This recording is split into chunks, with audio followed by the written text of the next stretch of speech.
Whoa. Big thanks to Bernhard for sponsoring this video. Time to make the PitmasterX version of pork belly steaks. I'm gonna give you my version of the pork belly steaks made out of dry aged pork belly. I got this beautiful piece that I cut out of a pig that's been locally grown and that I butchered myself. Then I stuck it in my dry aging cabinet and dry aged it for 4 weeks. You can see where the ribs have been and the skin is still on. I'm gonna remove the fat and the skin and then cut these up into steaks. So the way that I'm looking at this, I want a good fat to meat ratio because this is an important part of the pork belly steaks. So what I'm gonna do is I'm gonna take my knife and I'll make an incision and cut halfway through that fat, removing the skin. There we go, first incision. Then I'm gonna lift it up and then work my knife along the meat until that skin is removed. And then I'm gonna take this, put my fingers on it, measure it out until I have 2 fingers thick steaks. Beautiful pork belly steaks, looking absolutely delicious. Dry aged, the meat is more tender than you ever had before. And now I gotta get some flavor on these steaks. I'm gonna be making PitmasterX's classic barbecue rub, of which you can find a recipe on PitmasterX.com, of course. It contains 2 tablespoons of salt, 2 tablespoons of paprika powder, 2 tablespoons of onion powder, and half a tablespoon of garlic powder. Mix that up and you just created the world's best basic barbecue rub. Now sprinkle on that barbecue rub and make that look incredible. Of course, I want to get it on all sides, so I'm flipping them over. I want these to absolutely pop in flavor.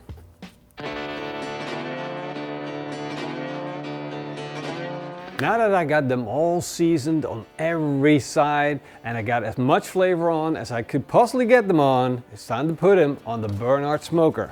This is a pellet smoker and I still have some pellet left from the cook that I did yesterday. This is hickory pellets and I'm not gonna add any more because this is gonna be plenty for our cook. I'm gonna switch it on and set the temperature to smoke at 148 degrees Celsius. Normally that temperature would be a bit high for smoking, but with pork belly steaks, they have so much fat that any fat that renders off is really good to improve these pork belly steaks.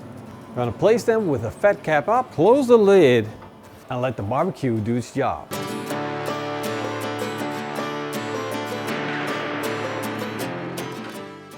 While our pork belly steaks are cooking while smoking, I'm gonna take a pan and I'm gonna make the delicious PitmasterX sweet apple barbecue sauce. And it all starts with a cup of ketchup.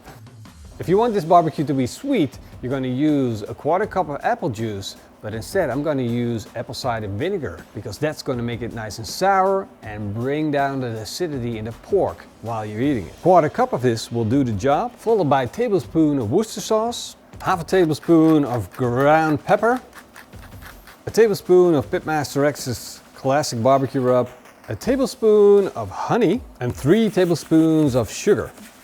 Bring that to a slow simmer and wait until all of the crystals are dissolved and your barbecue sauce is done.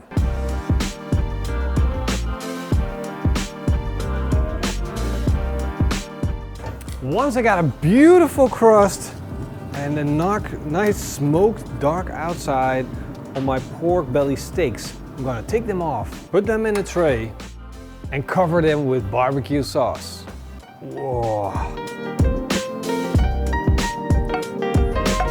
Cover them with foil. I'm sealing this airtight so that I'm locking in all of the juices that sit inside. Basically, I'm gonna steam them back in the barbecue until they're done.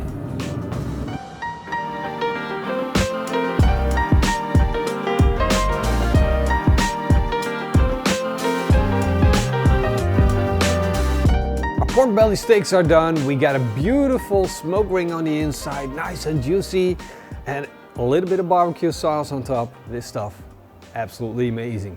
Let's give it a try. That really looks delicious. We call this spekslapje with a lot of sauce.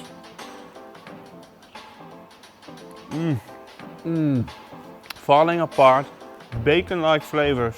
This has been cooked to a core temperature of around 98 degrees Celsius, so it's fall apart tender. It has bark, And a lot of juices. It's just holding on with that crust. This is so good. Juicy, tender, crunchy, everything you're looking for in good barbecue. You know what this reminds me of? What? That Chinese dish where they got you got the tray and you got all the meat and the sauce and Babi panggang. but babi panggang, but then the barbecue version of it. I don't want to start a fight here, but babi panggang is always dry meat. Yeah. Always dry meat. I love it, Sorry. but it's dry meat. You can't win. You can't compete This with is this. so juicy. If you like this recipe, you can find it on PitmasterX.com if you gotta have like all the details. Morrison wrote it down for you. It's down. It's down down, there. down below in the link. So go check that out. Thank you for watching. And click this video. Click that video. See you guys in the next one. Until then, eetsmakelijk. And keep on grilling. That's right.